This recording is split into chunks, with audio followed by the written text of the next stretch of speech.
Hello to my friends in India. My name is ALWARD at the University of Iowa, and it's a real honor for me to have the chance to talk to you today about gonioscopy. We use gonioscopy to overcome total internal reflection, where light from the iridocorneal angle strikes at such a shallow angle with the tear-air interface that it's totally reflected back inside. And again, this happens at the tear-air interface where there's a big change in index of refraction. This is exactly what happens in a fiber optic cable where the light strikes at such a shallow angle that it's totally reflected back inside. And we can overcome this by two techniques, a direct and an indirect technique. The direct technique places a domed lens so that this angle at which the light exits is steeper, and the observer can look directly into the iridocorneal angle. There are a variety of lenses that could be used for this. We're mostly interested in the surgical lenses today, the Swan-Jacobs lens and other variations. This used to be a clinical technique back before my time, but it was very cumbersome and so very rarely used. You would have to have a lot of reason to want to do gonioscopy on a patient.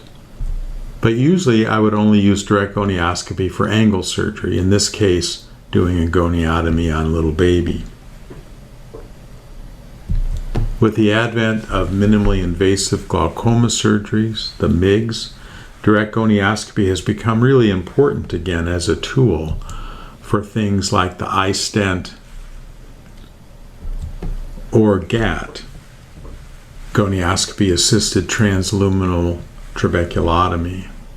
So I think we're all now motivated to become good at direct gonioscopy. And my tips for this are to practice getting a surgical view when you don't need it.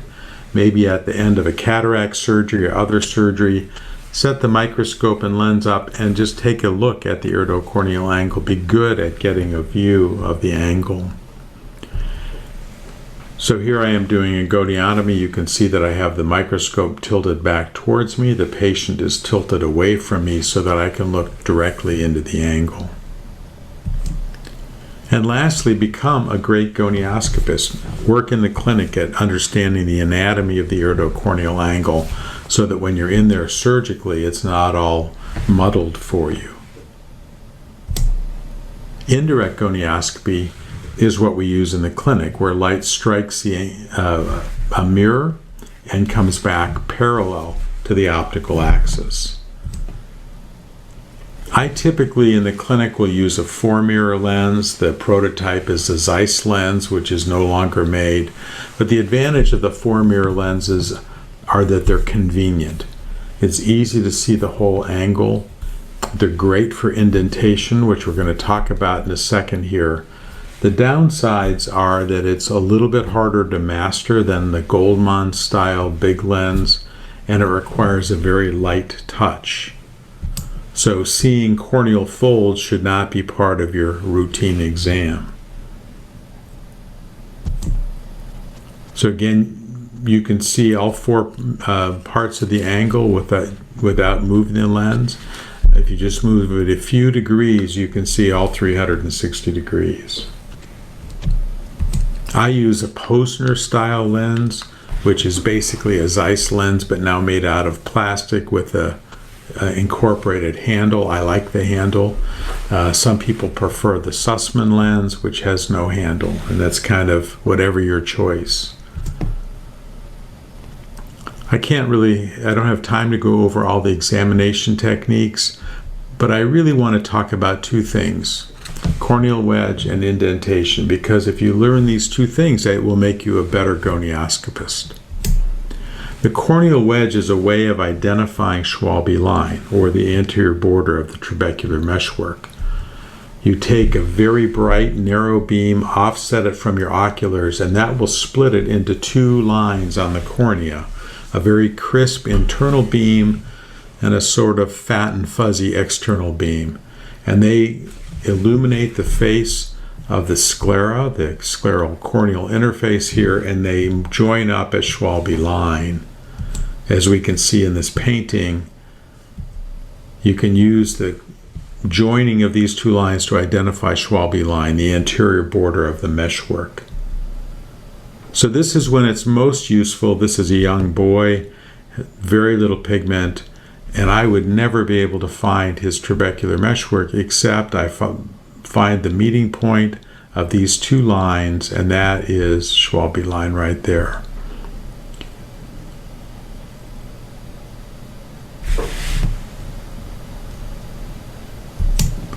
Similarly, if you have too much pigment,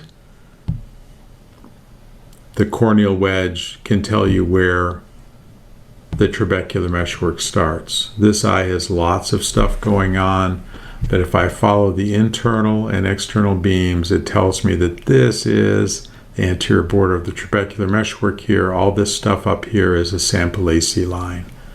And I would have been lost in this angle without the corneal wedge.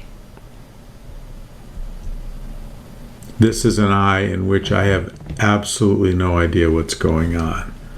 But by using the corneal wedge, I can see that all of this stuff, all this pigment is behind Schwalbe line. So this is all meshwork here and ciliary body face down here. And I actually would never have guessed that based on the appearance otherwise.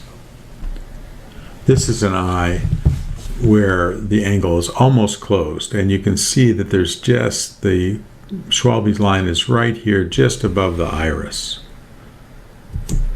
And in this eye, the angle is closed. The two lines run parallel off into the distance like railroad tracks. One tip for this to find the corneal wedge is to have the patient look slightly away from the examining mirror. That allows you to look more onto the cornea.